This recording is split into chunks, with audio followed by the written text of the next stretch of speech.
Subscribe करें और bell दबाएं ताकि कोई खबर रह न जाए।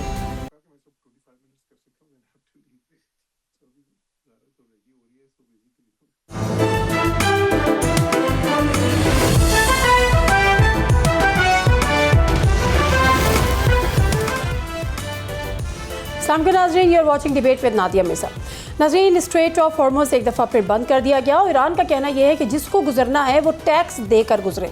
कल जब ये खबर आई थी कि स्ट्रेट ऑफ हॉर्मुज़ खुल गया है तो काफ़ी हद तक उम्मीदें बन गई थी कि मामला दुरुस्त सिमत में जा रहे हैं और हर जगह से अच्छी खबरें आ रही थी कि विद इन अ डे और 2 डे एक कॉम्प्रिहेंसिव किस्म का एक एग्रीमेंट हो जाएगा जिसके नतीजे में दुनिया में अमन कायम हो जाएगा। लेकिन आज इस किस्म की खबरें आई हैं दोनों तरफ से ही। अगर हम देखें, सीज़ फायर में बमुश्किल 3 दिन रह गए। 21 April is the last date और उस पर जो डोनाल्ड ट्रंप है उनसे भी सवाल हुए हैं, ईरान से भी सवाल हुए हैं। ईरान का मसला ये है कि उसका शायद मिसट्रस्ट है अमेरिका को लेकर, डोनाल्ड ट्रंप को लेकर वो अपनी जगह कायम है। बहुत सारी चीज़ों में उनका कहना यह है कि हम आगे बढ़ते हैं और उसके बाद फिर एक शिकायत ये है कि ट्रंप जो है वो सोशल मीडिया का इस्तेमाल बहुत ज़्यादा करते हैं, बोलते बहुत हैं। शायद और क्या ये एक वजह है कि आपस में कोई बात तय नहीं हो पा रही कि हम सोशल मीडिया पे या ट्रंप सोशल मीडिया पे बहुत ज़्यादा चीज़ों का पर इजहार कर देते हैं। लेकिन बहरहाल अब आगे क्या होने जा रहा है? मुज़ाकरात तो होने हैं और ये भी बताया जा रहा है कि इस्लामाबाद में ही होने हैं, लेकिन कब होने हैं इसके हवाले से अभी कोई मुस्तनद ज़राए इस चीज़ को अभी कुछ कन्फर्म नहीं कर रहे हैं। बहरहाल डोनाल्ड ट्रंप से जब प्रेसिडेंट ऑफ यूएस से जब बात पूछा गया कि मुआहदे की क्या खैर खबर है और सीज़ फायर के हवाले से क्या होगा, उन्होंने कहा कि शायद मैं इसको तो एक्सटेंड ना करूं सीज़ फायर, प्लस ये कि जो ब्लॉकेड है यूएस की नेवी की वो जारी थी और यही वो एक वजह बनी जो ईरानियंस ने अपना स्ट्रेट ऑफ हॉर्मुज़ जो है वो दोबारा बंद कर दिया। उन्होंने कहा कि ये वायलेशन है और सीज़ फायर की वायलेशन है, अभी से वायलेशन हो रही है तो उसका फ्यूचर क्या होगा। बहरहाल स्ट्रेट ऑफ हॉर्मुज़ के हवाले से भी डोनाल्ड ट्रंप से सवाल हुआ, वो भी देख लेते हैं। वो हमें ब्लैकमेल नहीं कर सकते, जो 47 साल से वो चलाकियाँ कर रहे हैं वो कंटिन्यू है। जब इस किस्म के बयानात दोनों तरफ से आएंगे तो एक तनाव की कैफियत डेफिनेटली दोबारा से पैदा होगी और वो तनाव अब कितने दिन में ख़त्म होता है और जो बैकडोर चैनल्स इसमें एक्टिवेट हैं वो क्या रोल प्ले करते हैं। बट जो इब्राहिम अजीज़ी हैं, head of the national security commission of Iran, ईरानी पार्लियामेंट, उन्होंने भी इस हवाले से गुफ्तगू की है। Mistrust is there and very much mistrust is there. तो अब ये कि मामला किस तरह से होगा और आज स्ट्रेट ऑफ हॉर्मुज़ से इतलात हैं कि जब इंडियन वहाँ से जहाज़ या कश्तियाँ वहाँ से गुजरने की उन्होंने कोशिश की तो उन पर फायरिंग भी की गई और इतलात ये भी आ रही हैं कि जो उनके एम्बेसडर हैं इंडिया में ईरान के, उनको समन भी किया गया। प्रोग्राम का आगाज़ करते हैं। हमारे साथ मौजूद हैं अवैस तौहीद साहब, सीनियर एनालिस्ट हैं, सीनियर जर्नलिस्ट हैं। जौहर सलीम साहब फॉर्मर एम्बेसडर है, वो भी हमें ज्वाइन करें। एयर कमांडर खालिद चिश्ती साहब सीनियर डिफेंस एनालिस्ट है, वो भी कुछ ही लम्हों में हमारे साथ मौजूद होंगे। प्रोग्राम का बाकायदा आगाज़ करते हैं। वैसे तो जौहर सलीम साहब, ज़रा आपसे इस बात का आगाज़ कर देती हूँ। कल तक जो उम्मीद बनी थी कि मामला बड़ी तेज़ी से बेहतरी की सिमत में जा रहे हैं, लेकिन आज दोबारा से ये खबरें दोनों तरफ मिसट्रस्ट, दोनों तरफ किस किस्म के बयानात और स्ट्रेट ऑफ हॉर्मुज़ का दोबारा से बंद होना। और बंद इन द सेंस उन्होंने कहा जी बंद नहीं की, जिसको देना है टैक्स दे के गुजरे। किस तरह से अब आने वाले दिनों में देखते हैं आप इस सूरत हाल को, बेहतरी होगी, कितनी उम्मीद है? काफी दिनों से कह रहा हूँ कि ये बड़ा क्रिटिकल पीरियड है क्योंकि इस वक्त हो क्या रहा है। जो मैंने पहले भी कहा था कि ये दोनों साइड्स अपनी बार्गेनिंग पोजीशन बेहतर करने की कोशिश कर रही हैं, तो उसके लिए कोर्सिव डिप्लोमेसी हो रही है दोनों साइड से। अभी जो आगे मुआहदा होना है उसमें भी इस वक्त जो प्रोसेस चल रहा है उसके 3 एलिमेंट्स हैं। एक तो ये है कि वो जो एक्चुअल डिफरेंसेस हैं इनकी पोजीशंस में, वो एक अहम एलिमेंट है। दूसरा जो मिसट्रस्ट का ये ट्रस्ट डेफिसिट जो बहुत ही ज्यादा है, वो उसका दूसरा एलिमेंट है। फिर तीसरा एलिमेंट है सीक्वेंसिंग का, कि क्या पहले होगा, क्या उसके बाद वो करेंगे। मिसाल के तौर पे अमेरिकन कहते हैं जी पहले आपने हॉर्मुज़ बिल्कुल आप खोल दें इंडेफिनिटली, जो है जिस तरह पहले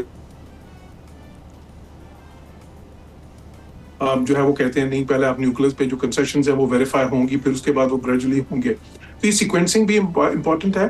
फिर जो एक्चुअली सब्सटेंटिव डिफरेंसेस हैं, जो मैं खास तौर पे कह भी रहा हूँ पहले से कि न्यूक्लियर इशू पे वो अभी तक कई बाकी हैं, तो उस पर भी बहुत अभी पोजीशंस, खुसूसन वो जो जीरो एनरिचमेंट क्या है की विंडो है वो कितनी होगी। ईरानियन 3 से 5 साल कह रहे हैं, अमेरिकन 20 साल चाहते थे, प्रेसिडेंट ट्रंप 10 साल की बात हो रही थी, लेकिन अभी तक उस पर इत्तेफाक नहीं हुआ। और दूसरा एलिमेंट वही जो 450 किलोग्राम यूरेनियम जो है, जो अफसुदा 7% तक है, उस पे भी कि उसका क्या होगा, क्या वो जैसे अमेरिकन तो कह रहे हैं हमारे हवाले ये कर देंगे, या फिर उसको डाउन ब्लेंड अगर करना है तो वो कहाँ पे होगा, जिस तरह अभी प्रेसिडेंट ट्रम्प ने कहा कि जी दोनों मुल्क मिलकर करेंगे, तो उसके भी जो मैकेनिज्म्स हैं उस पर इतफाक नहीं है, ईरानियंस कहते हैं हम खुद करेंगे। और उसकी एक वजह ये भी है, इतफाक क्यों नहीं होता, क्योंकि इतना ज्यादा मिसट्रस्ट भी है एक दूसरे पे, फिर सीक्वेंसिंग का इशू भी आ जाता है। फिर देखें इस वक्त ये जो कोर्सिव डिप्लोमेसी चल रही है उसके भी 3 एलिमेंट्स हैं। एक एलिमेंट तो ये है कि एक वॉर की सिचुएशन तो है, ठीक है, अभी टेम्पररी एक सीज फायर है वो है, तो उसमें एक दूसरे पे जाहिर है वो थ्रेट्स और काउंटर थ्रेट्स जो चल रहे हैं, ये उसका दूसरा एलिमेंट है जो कि साइकोलॉजिकल वॉरफेयर है। फिर तीसरा एलिमेंट भी है इसका, वो है कि ये इस वक्त एक इकोनॉमिक वॉरफेयर भी हो रहा है कि अमेरिका की जानिब से जो है ना उनका ब्लॉकेट करके, क्योंकि उस पर बहुत प्रेशर आ जाता है उनके, अभी तो उनको फायदा हो रहा था, उनका तेल तो बिक रहा था बल्कि महंगे दामों बिक रहा था पहले से भी, अब वो सारा रुक रहा है ज्यादातर।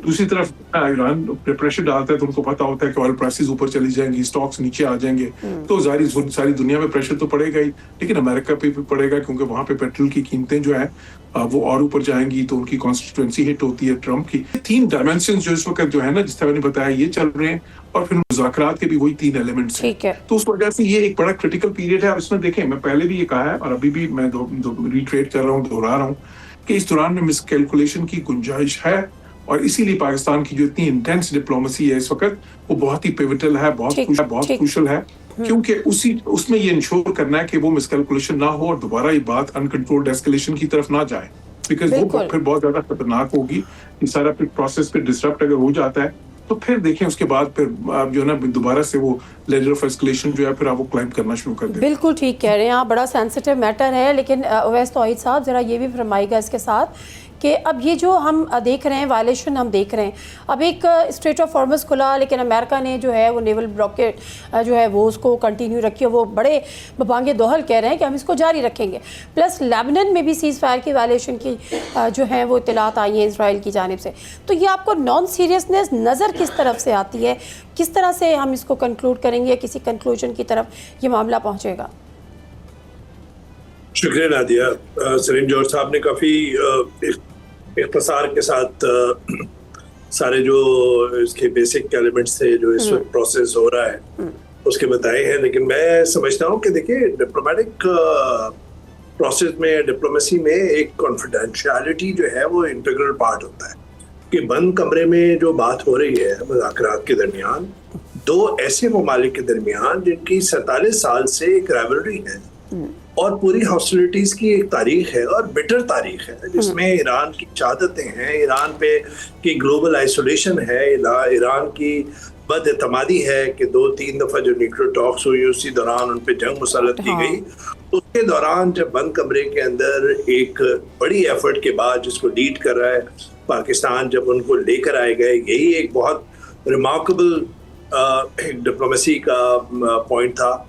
लेकिन उसके अंदर जब बंद कमरे में जो बात हो रही है वो उसके बाद उसको लीक करते हैं डोनाल्ड ट्रंप अपनी जिस तरह की उनकी एक पिक्यूलियर जो उनका मोड ऑफ एक्सप्रेशन है, जिसको मैं या सलीम जौहर साहब तो रिपीट नहीं कर सकते, लेकिन जो उनका एक पिक्यूलियर एक जो उनका स्टाइल है और जिसमें वो 4 लेटर वर्ड भी यूज़ करते हैं, जिसमें और तरह तरह की एक्सप्रेशन यूज़ करते हैं, उसके अंदर वो लीक करना वो बातें कि जी न्यूक्लियर डस्ट जो है वो सारी एग्री कर गया है, अमेरिका मुंतकिल हो जाएंगी, और वो अपनी कॉन्स्टिट्यूंसी को एड्रेस कर रहे होते हैं, लेकिन उसके अंदर वो डिप्लोमेटिक जो प्रोसेस है उसको धचका पहुंचा रहे हैं।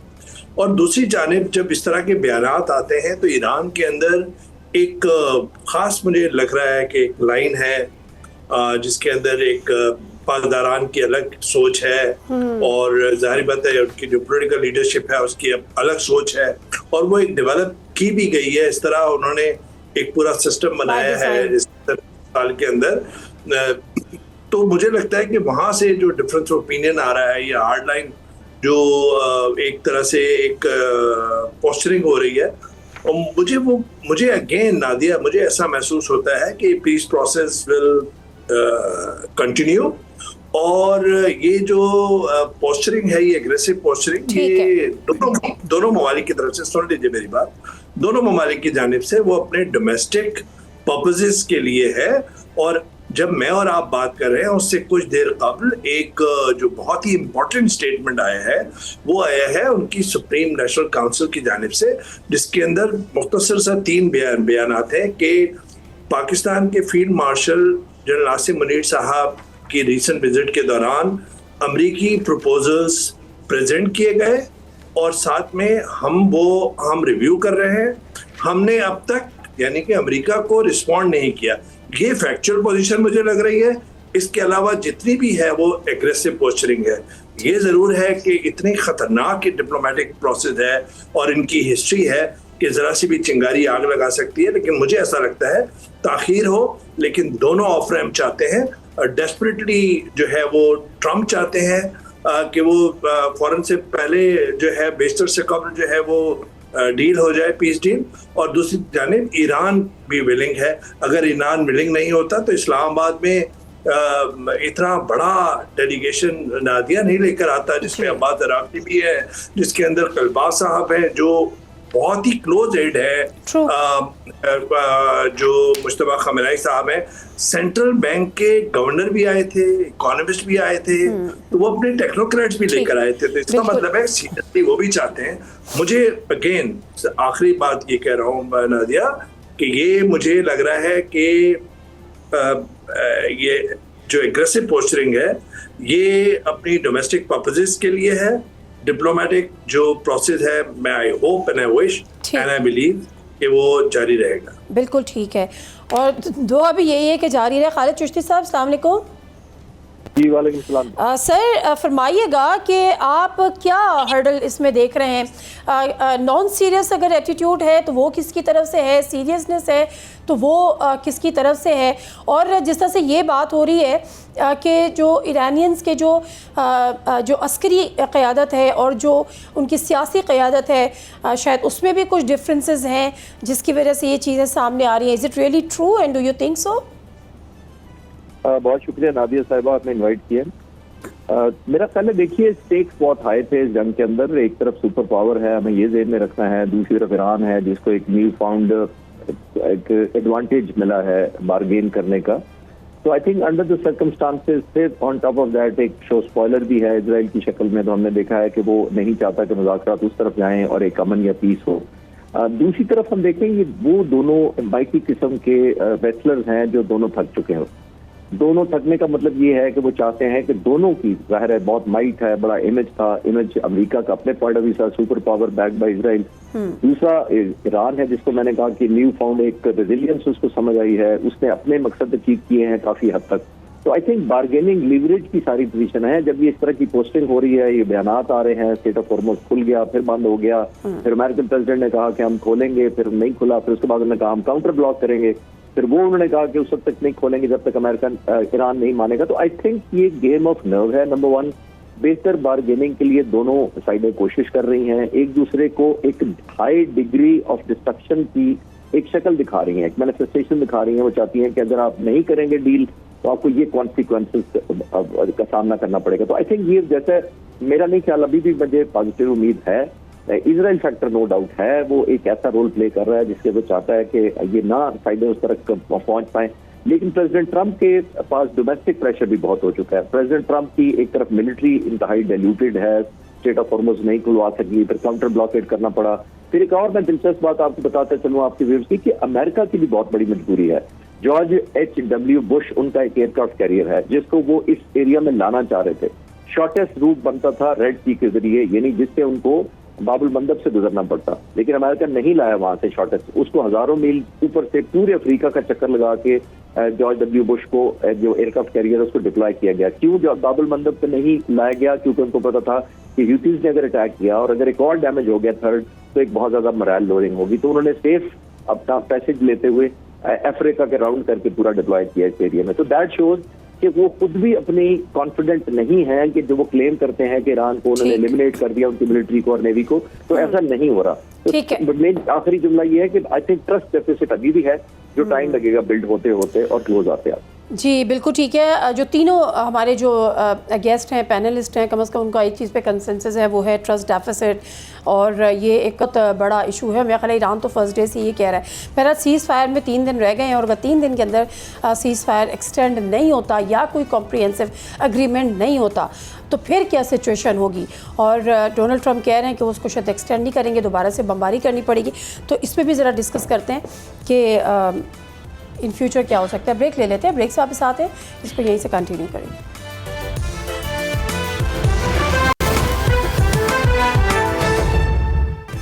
नाज़रीन, प्रोग्राम में एक दफ़ा फिर आपको खुशामदीद कहते हैं। डोनाल्ड ट्रंप एक सरप्राइज़ का भी जिक्र कर रहे हैं। वो कह रहे हैं कि एक ज़हीन आदमी अमेरिका भी आ रहा है, नाम उसका वो नहीं ले रहे, मुकम्मल सरप्राइज़ उन्होंने रखा हुआ है। हाँ, उस पर भी आगे चल के बात करेंगे। वैसे तो ऐसा अब ये फरमाएगा कि जो सीज़ फायर है वो 3 दिन इस वक्त मज़ीद रह गए। क्या आप देख रहे हैं कि ये एक्सटेंड हो जाएगा, उससे पहले कोई एग्रीमेंट हो जाएगा? नहीं हुआ तो डेफिनेटली एक बहुत बड़ा डिज़ास्टर ये होगा, लेकिन क्या फोर्सी कर रहे हैं सर आप? देखिए, दोनों जो मालिक हैं, वारिंग कंट्रीज हैं, वो काफ़ी एक डिस्टेंस बहुत ज़्यादा कवर किया है, और जो 4 बुनियादी मुतालबात हैं उन पे जहाँ तक मेरी नाक़िस मालूमात है उसके मुताबिक उन पे बात हुई है, हो रही है। और एक लेबनान पे जो परमानेंट सीज़ फायर, दूसरा जो अनफ्रीजिंग ऑफ इरानियन एसेट्स जो अक्रॉस द वर्ल्ड जो उनके फ्रोजन अकाउंट्स हैं, तीसरा ये कि लिफ्टिंग ऑफ सैंक्शंस जो इक़्तिसादी पाबंदियां हैं ईरान पे जिस तरह 47 सालों से उसको ख़त्म करना, और जो सबसे बड़ा इशू जो न्यूक्लियर इशू है। और न्यूक्लियर इशू के अंदर भी 3 दफ़ा जो है ईरान ने इस पर रजामंदी इज़हार की हुई है कि वो न्यूक्लियर प्रोग्राम पे बहुत ही फ्लेक्सिबल रहा है। ओबामा के ज़माने के अंदर पूरी डील हुई है उनकी, उसके अंदर 10 साल का था कि जी जो अफजूकी है यूरेनियम की वो 10 साल तक नहीं होगी, और फिर वो NPT जो है उसका सिग्नेटरी है। तो जो इस वक्त डोनाल्ड ट्रंप जो चाह रहे हैं, क्योंकि उन्होंने आते ही अपने पहले टेन्योर में उस न्यूक्लियर डील को ख़त्म कर दिया था, और ये उसकी लानतान करते रहे हैं मुस्तकिल के ओबामा एडमिनिस्ट्रेशन के दौरान इन्होंने $100 बिलियन जो है वो ईरान को दिए, और ईरान अपना न्यूक्लियर प्रोग्राम जारी रखे हुए वगैरह वगैरह। और इसके बाद जो है अब ये चाह रहे हैं कि अगर ये डील हो तो ओबामा के अगर 10 साल का टेन्योर था तो एक ईगो भी इनकी है कि अपनी कॉन्स्टिट्यूंसी के अंदर उसको ये 20 साल का करना चाह रहे हैं, या फिर इनडेफिनेट जिस तरह उन्होंने अपना बयान दाग दिया उसके लिए। वहाँ पे मुझे लगता है कि वो बात रुकी हुई है। और दूसरी जानिब परमानेंट जो सीज फायर है वो चाहता है ईरान ये है कि पूरे रीजन के अंदर जब आप सीज फायर करेंगे तो उसके बाद उनको वो खतरा नहीं होगा कि जो हर 6-7 महीने बाद आप उन पे जंग मुसल्लत कर लेते हैं, या फिर जो इनकी साजिश है कि हिजबुल्लाह से और लेबनान से डीलिंग कर दें, और मशरिक़ वस्ता में ऑलरेडी जो एक डिमिनिश्ड मिलिट्री इन्फ्लुएंस है ईरान का उसको मजीद वीक कर दें। वो चाह रहे हैं इजराइल और ज़ाहिर बात है अमेरिका भी। लेकिन इस दौरान अमेरिका ने एक बहुत बड़ा फैसला किया कि 10 दिन की जो है वो सीज फायर अनाउंस की, और अपने स्टेटमेंट के अंदर उन्होंने वर्ड यूज़ किया डोनाल्ड ट्रंप ने कि Israel has been prohibited to bomb Lebanon, despite कि उन्होंने खिलाफ वर्जी की है। लेकिन ये प्रोहिबिट का वर्ड यूज़ करना तो एक बहुत ही सख्त लफ्ज़ है मेरे ख्याल में। मुझे लगता है कि दोनों तरफ से एक डिस्टेंस कवर हुआ है, और वो डिस्टेंस कवर हुआ है पाकिस्तान की सिविल और मिलिट्री लीडरशिप की रिमार्केबल डिप्लोमेसी की वजह से। कैसा कौन सा नादिया आपने देखें कि ये पाकिस्तान के field marshal general Asim Munir साहब 3 रोज़ ईरान जंग के दौरान इजराइल का खतरा, और उसके दौरान 3 रोज वहां पे रहकर आए हैं, और पॉलिटिकल और जो उनकी मिलिट्री लीडरशिप है उससे मिलकर आए हैं। सॉफ्टन की पूरी मैक्सिमलिस्ट पोजीशन है उसको किया है, और साथ में अमेरिका को भी ये समझाया। तो मैं समझता हूँ कि ये एक बड़ा डिस्टेंस है, और इसके अलावा ईरान के पास भी पाकिस्तान के अलावा कोई और चैनल नहीं है जो अमेरिका के साथ आगे बढ़ के साथ खड़ा हो। बिल्कुल, और जिससे वो मुकम्मल तौर पे एतमाद भी करते हो। जी बिल्कुल सही कह रही नादिया। और दूसरी बात ये कि अमेरिका भी एक ऑफ रैम्प चाहता है, अमेरिका भी चाहता है कि इस जंग से निकल जाए। जो चिश्ती साहब फरमा रहे थे, बिल्कुल सही कह रहे थे कि मिड टर्म पोल्स उनके साथ है। पीओ रिसर्च सेंटर का जो रिसेंट एक सर्वे है, उसके अंदर हर 10 अमरीकियों में से 6 अमरीकी इस जंग के खिलाफ हैं और इस इजराइल की पार्टनरशिप के खिलाफ हैं।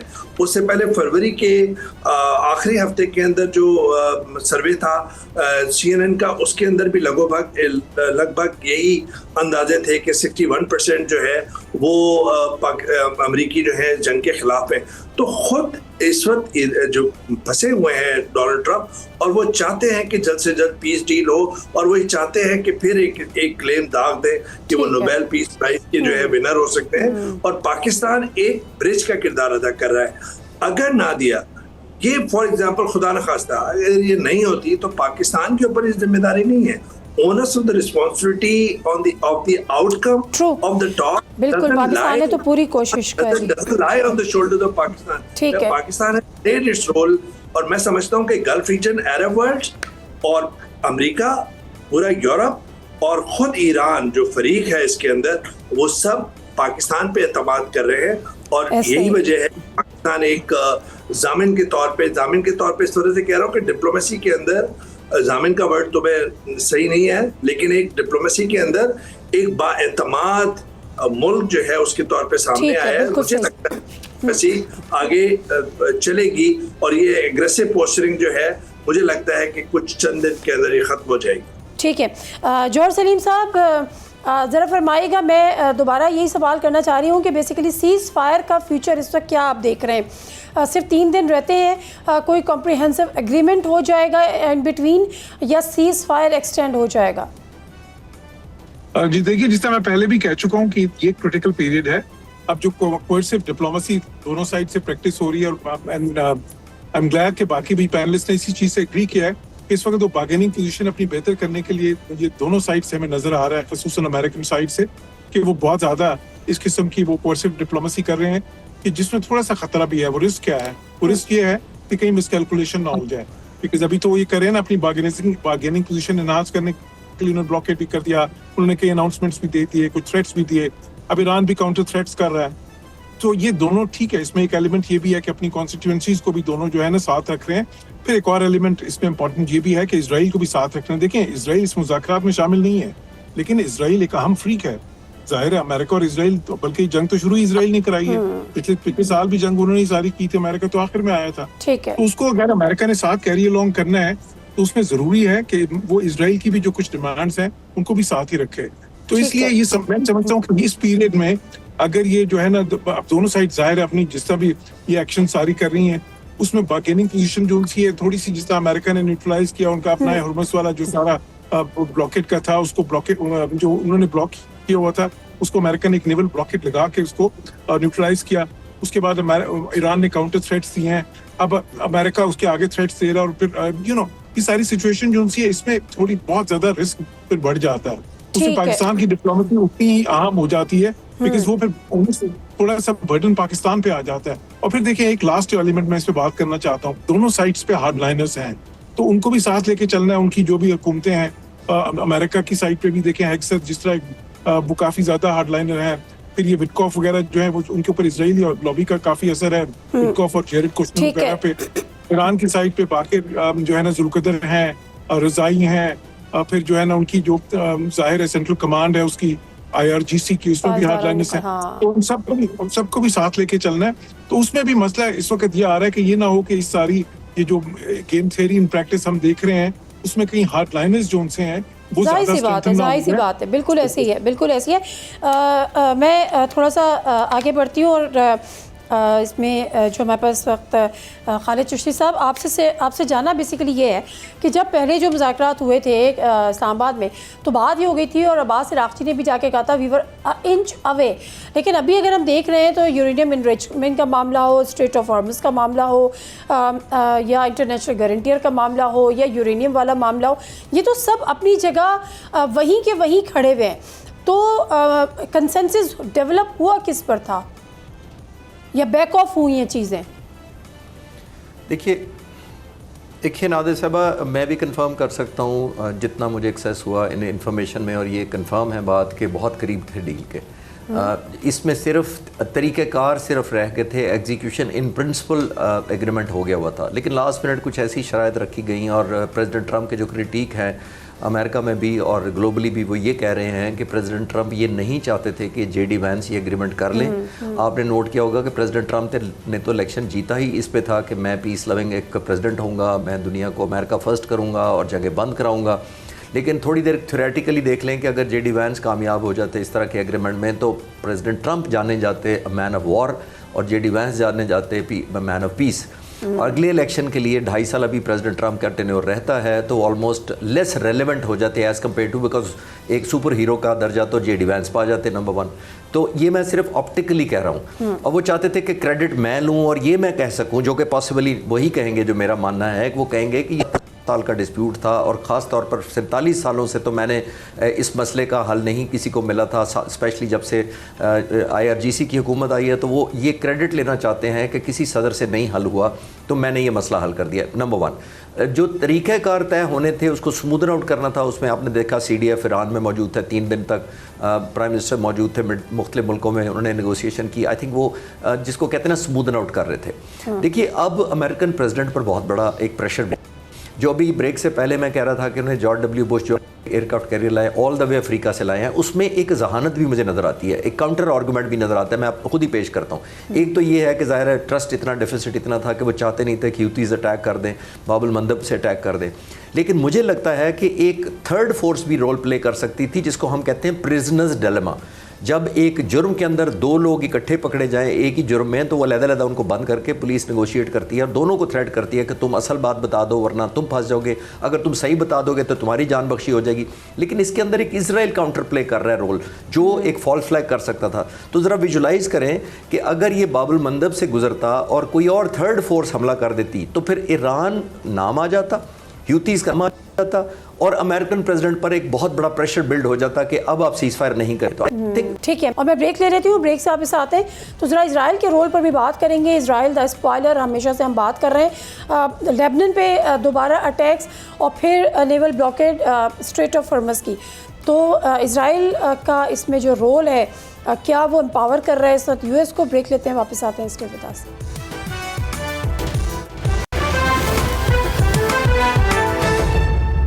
जी नाज़रीन, प्रोग्राम एक दफ़ा फिर आपको खुशामदीद कहते हैं। लास्ट सेगमेंट है, इसको गुफ्तगू को और अपनी डिबेट को समेटने की कोशिश करेंगे। वैसे तो आई साहब अब ज़रा फरमाएगा, जिस तरह से अभी जॉर्ज सलीम साहब कह रहे थे, उन हार्ड लाइनर्स का जिक्र कर रहे थे, और एक बड़ा स्ट्रॉन्ग इम्प्रेशन है as far as Iran is concern कि वहाँ पे भी जो सियासी क़यादत है उसकी अप्रोच यही है कि मामला जो है वो अफ़ाम व तफ़हीम से या बातचीत से, मुज़ाकरात से तय हो जाएँ। लेकिन जो पासदारान इनकलाब है, they are hard liners actually, और वो इसको इतना आसानी से होने देना नहीं चाहते, ये व्हाट्सएवर जिसको भी आप जो भी इसको कॉल करें। सेकंड जो स्पॉइलर जिसके हम इसराइल की बात कर रहे हैं, क्या ये फैक्टर है इस वक्त कि ईरान के भी अब जिस किस्म के स्टेटमेंट्स आने लग गए हैं? देखिए, इजराइल का जाहिर बात है कि 47 इयर्स की ग्लोबल आइसोलेशन के दौरान आप अपना जो पूरा आर्किटेक्चर बनाते हैं गवर्नेंस का और पॉलिटिकल सेटअप का, वो एक वेब की तरह बनाया है और उसी ने अब सर्वाइव किया है इसी तरीके से कि अंडरग्राउंड सिटीज़ अगर नहीं बनते तो उनके न्यूक्लियर पूरा प्रोग्राम को तबाह कर दिया जाता। अगर उनका जो मोज़ैक आर्किटेक्ट है, आर्किटेक्चर है उसका डिफेंस का, सिक्योरिटी का, अगर वो 31 जगहों पे तकसीम नहीं होता तो फिर आए रेवोल्यूशनरी गार्ड्स के चीफ के शहादत के बाद, हलाक हो जाने के बाद जो है वो फिर तहस नहस हो जाती फ़ौज जो उनकी है। तो उनकी फ़ौज के अंदर आप देखिए कि रेवोल्यूशनरी गार्ड्स हैं, फिर आतिश है, फिर बिसाज है, तो वॉलंटियर्स इतने बड़े, इतनी बड़ी तादाद के अंदर है, रेगुलर आर्मी है। तो ये एक जो है वो सुप्रीम लीडर जो थे, पहले इमाम खुमैनी साहब, फिर उसके बाद अली खामेनेई, उनके ज़माने के अंदर, ख़ासतौर पे इराक़ के साथ जो 8 साल की जंग हुई उसके दौरान उन्होंने वजह इस तरह किया था। तो एक तो बात ये, हार्डलाइनर पूरी दुनिया के अंदर होते हैं, इनके हार्डलाइनर्स वेस्ट ने बहुत ज़्यादा प्रोपेगेट किए हुए हैं कि हार्डलाइनर है, ये हर एक के इनका तो देखें, इनका जो माइंडसेट है वेस्ट का, वो ये है कि ये सारे बियर्डेड और टर्बन जो क्लर्जी है वो सारी जो है वो न्यूक्लियर वेपन्स पे इनका बटन पे हाथ है। आप देख लें लारीजानी साहब जो शहीद हुए वो PhD हैं, जो अब्बास सराख्ची साहब हैं वो PhD हैं। आप जिसको ये तलबाब साहब जिनको ये हार्डलाइनर कह रहे हैं, रेवोल्यूशनरी गार्ड से करीब तरीन पॉलिटिकल लीडर कह रहे हैं, वो खुद PhD उनका है। हर एक ने स्कॉलरली लेक्चर्स डिलीवर किए हुए हैं, एकेडमिक पेपर्स लिखे हुए हैं। इस बहस को भी छोड़ दें। तो मेरे ख्याल में हार्डलाइनर्स हर तरफ हैं, और लेकिन ईरान के अंदर एक है, उसका इन्फ्लुएंस है बिल्कुल, और वो अभी भी आपको मुख्तलिफ बयानात में रिफ्लेक्ट कर रहा है। लेकिन इजराइल की जो बात कर रहे हैं आप, इजराइल एक स्पॉइलर के तौर पे है। इजराइल और अमेरिका का जो जन्म का साथ है, यानी कि आप अंदाज़ा लगाइए कि इजराइल को रिकग्नाइज किया था 11 मिनट के अंदर दौरान अमेरिका ने, अमेरिका के सदर ट्रूमैन उस वक्त थे। $300 बिलियन की लगभग जो है उनको, ये वाहिद नेशन है पूरी दुनिया के अंदर इसको सबसे ज़्यादा अमेरिकी इमदाद दी गई है।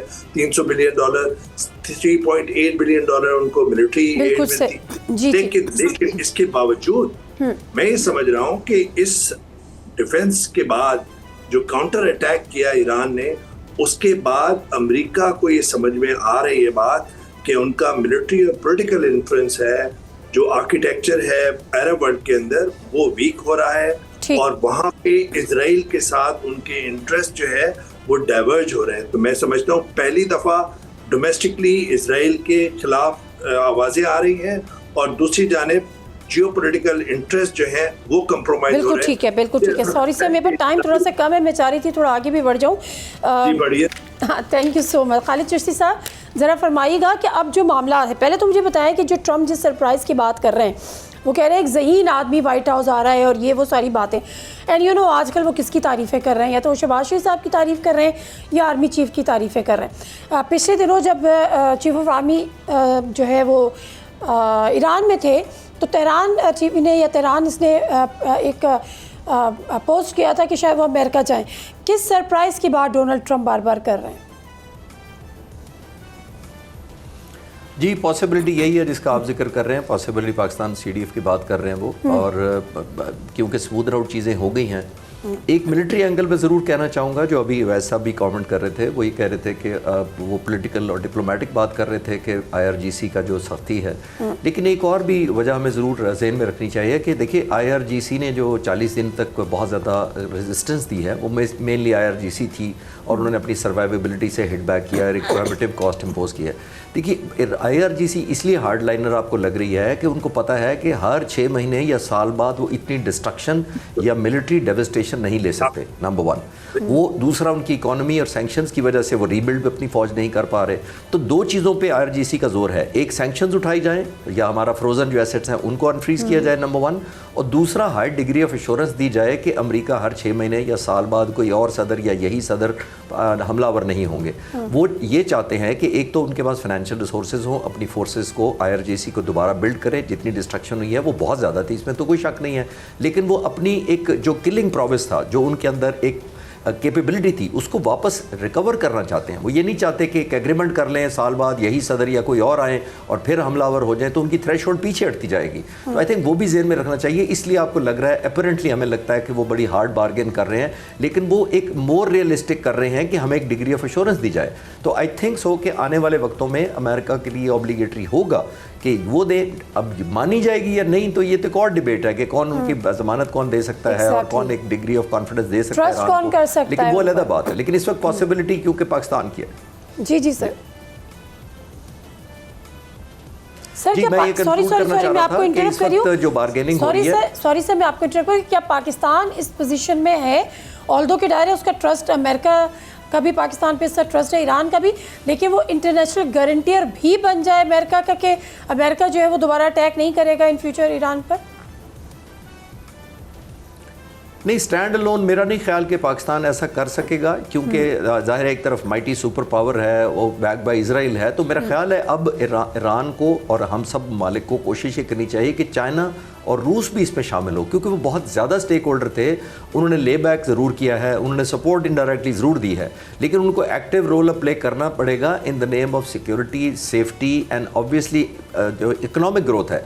उन्होंने देख लिया कि स्ट्रेट ऑफ हॉर्मुज़ सिर्फ जो गई 4% सिर्फ तेल ईरान के कंट्रोल में था, 20% ईरान के कंट्रोल में चला गया स्ट्रेट ऑफ हॉर्मुज़ के आने से, उनके कंट्रोल आने से। आई थिंक ये चाइना और रूस को भी ये चाहिए, उनके अपने बहुत ज़्यादा स्टेक है कि वो भी पाकिस्तान के साथ ज्वाइन करें, और बाकी ममालिक भी कर सकते हैं, ख़ासतौर पर मिडल ईस्ट और बाकी ममालिक जो आना चाहें। आई थिंक सो ये अच्छा मौका है कि पाकिस्तान स्टैंड लोन नहीं, एक एक्सपेंडेड डिग्री ऑफ लोगों को शामिल मुल्कों को होना चाहिए, लीडर्स को, ताकि हर 6 महीने 2 साल बाद और 7 महीने जैसे अभी हुआ था तो फोर्स डिप्लॉय होगी तो रिपीट ना हो इस तरह की हिस्ट्री। ना दुनिया अफोर्ड कर सकती है और ऑब्वियसली ईरान तो डेफिनेटली अफोर्ड नहीं कर सकती। बिल्कुल जरूरत। बहुत शुक्रिया सर आपके टाइम का भी, और वैसे तो इस आपके भी टाइम का, जौहर सलीम साहब का भी शुक्रिया अदा करेंगे। लेकिन बात बिल्कुल दुरुस्त है, इंटरनेशनल गारंटीज चाहिए।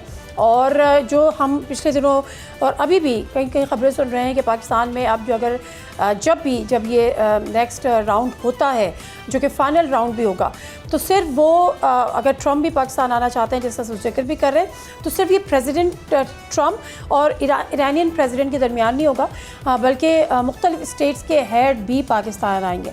एंड मोस्ट प्रॉबली जो ये बात हो रही है इंटरनेशनल गारंटियर की, तो वो शायद फिर एक गारंटियर बन सकते हैं। जो ईरान का मुतालबा है कि इस तरह से अगर ये चीज़ एग्रीमेंट हो जाती है तो उसके बाद ईरान पर अमेरिका हर 6-7 महीने बाद एक थ्रेट या एक तलवार ही लटकाएगा अगले हमले की। प्रोग्राम से दीजिए नादिर मिर्ज़ा को इजाज़त। अल्लाह हाफ़िज़।